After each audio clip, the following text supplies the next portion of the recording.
Imagine encontrar um navio em pleno mar, suas velas içadas, mas navegando erraticamente, sem rumo. A bordo, o diário do capitão está aberto. Sua última entrada escrita há 10 dias. Os pertences pessoais da tripulação estão guardados em seus aposentos. A carga de milhares de barris de álcool está intacta e uma refeição parece ter sido abandonada no meio do preparo. O único problema: não há ninguém, nem uma única alma. Este é o maior mistério da história marítima, o desaparecimento da tripulação do Mary Celeste. Por quase 150 anos, o nome Mary Celeste se tornou sinônimo de navio fantasma. O que poderia fazer um capitão experiente, sua esposa, sua filha de 2 anos e 7 tripulantes desaparecerem de um navio perfeitamente navegável, deixando tudo para trás? A embarcação não estava afundando. Não havia sinais de luta. Eles simplesmente evaporaram. A descoberta chocou o mundo e deu início a uma lenda que perdura até hoje. Teorias sobre piratas, motins, monstros marinhos e até fraudes de seguro dominaram as manchetes, mas a verdade permaneceu submersa, mais profunda que o próprio oceano. A história começa no porto de Nova York em 7 de novembro de 1872. O brig Mary Celeste zarpa sob o comando do capitão Benjamin Briggs. Briggs não era um marinheiro qualquer, ele era um abstêmio devoto, um homem conhecido por sua competência, justiça e vasta experiência no mar. Ele era, inclusive, coproprietário do navio, o que significava que tinha todo o interesse em mantê-lo seguro. Esta viagem não era apenas trabalho, era uma questão de família. A bordo estavam sua esposa, Sarah, e sua filha de 2 anos, Sofia. A tripulação de 7 homens era composta por marinheiros experientes e de boa reputação. O destino era Gênova, na Itália, e a carga consistia em 1.701 barris de álcool desnaturado, destinado a fortificar vinhos italianos. Era uma viagem rotineira, uma que Briggs já havia feito de formas semelhantes antes. As primeiras semanas parecem ter sido tranquilas. A última entrada no diário de bordo do navio, datada de 25 de novembro, registrava a posição do navio como estando a leste dos Açores, com tempo razoável. Nada na escrita do capitão sugeria preocupação ou qualquer evento fora do comum. 9 dias depois, ele seria encontrado. Avançamos para 4 de dezembro de 1872. O brig canadense Dei Gratia, capitaneado por David Morehouse, navega a cerca de 740 quilômetros a leste dos Açores.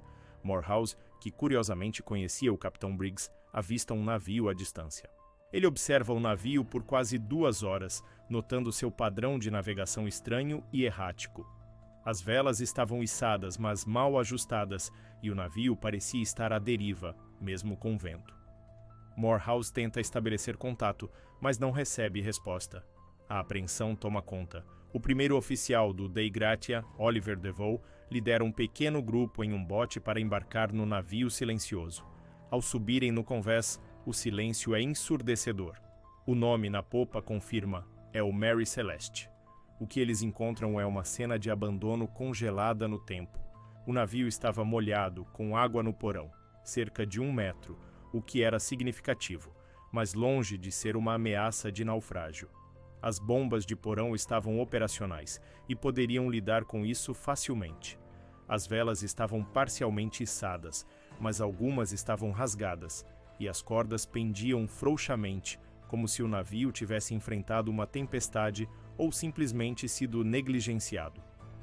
A escotilha principal do porão estava aberta e sua tampa jogada ao lado. No interior da cabine do capitão, os pertences pessoais de Briggs e sua família estavam intactos.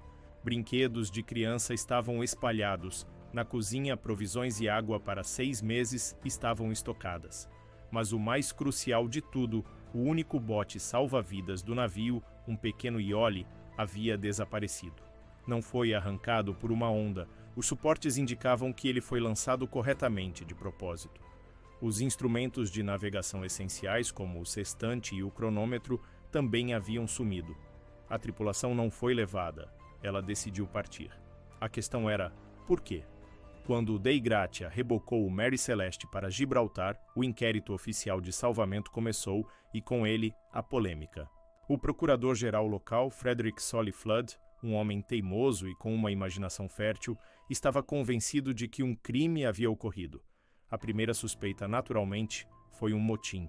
Flood teorizou que a tripulação, talvez embriagada com o álcool da carga, teria assassinado o capitão Briggs, sua esposa e filha, e depois fugido no bote salva-vidas. Para provar sua teoria, ele procurou desesperadamente por evidências. Ele apontou para o que pensou ser uma espada manchada de sangue encontrada debaixo da cama do capitão. No entanto, análises posteriores mostraram que as manchas não eram sangue, mas sim ferrugem e, possivelmente, mofo. A espada era um item ornamental comum. Além disso, Briggs era conhecido por ser um capitão justo e a tripulação era de boa reputação, escolhida a dedo.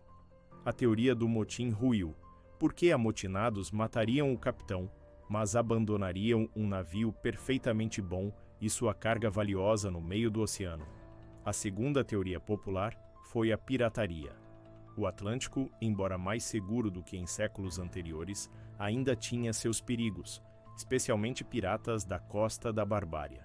Mas essa teoria desmoronou ainda mais rápido do que a do motim. Os piratas teriam um objetivo claro: o saque. No entanto, a carga de 1.701 barris de álcool, avaliada em uma fortuna, estava intocada.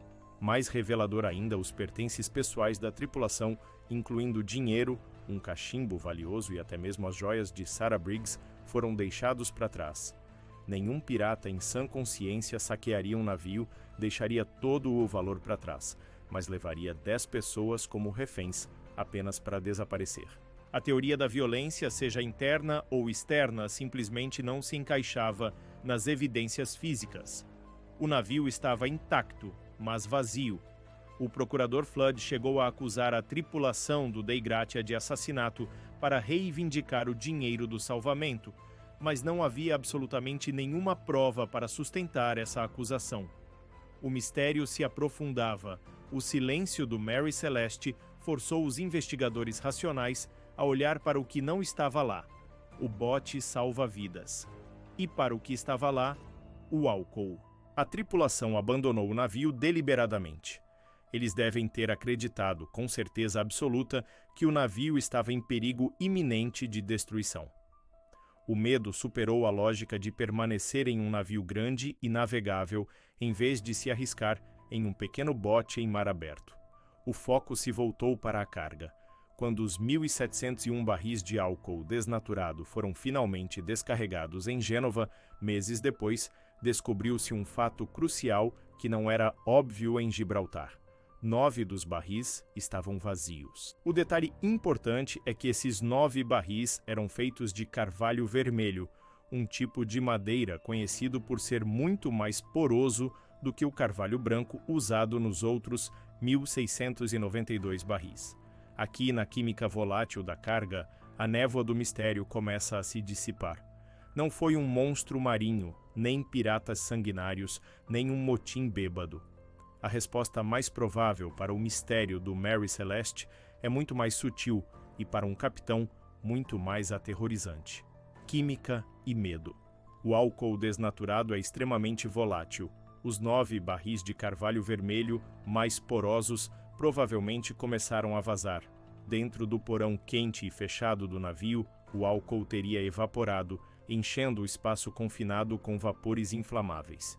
Com as mudanças de temperatura no mar, esses vapores teriam se expandido. O capitão Briggs, talvez ouvindo um estrondo abafado vindo do porão ou sentindo o cheiro forte e perigoso do álcool no convés, teria ordenado aí a abertura da escotilha principal para ventilar. Isso é perfeitamente consistente com a escotilha encontrada aberta pela tripulação do Dei Gratia. Agora, imagine a cena. O capitão, responsável não apenas por sua tripulação, mas por sua esposa e filha pequena, teme que seu navio esteja prestes a explodir como uma bomba.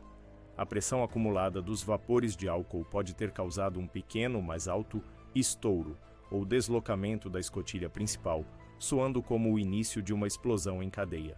O pânico se instala. Briggs toma a decisão que, em sua mente, é a única segura: evacuar temporariamente. Ele ordena o lançamento do bote salva-vidas. Eles não estão abandonando o navio para sempre, estão apenas se afastando para uma distância segura. Eles amarram o bote ao navio com uma corda de reboque, talvez a própria linha principal do navio, e todos embarcam: o capitão, sua família, a tripulação. Eles levam o sextante e o cronômetro para que possam navegar de volta ao navio ou para a terra, caso sejam separados. E então, o impensável acontece. Enquanto estão no bote, observando o Mary Celeste a algumas centenas de metros de distância, esperando a ventilação ou a temida explosão, o tempo muda.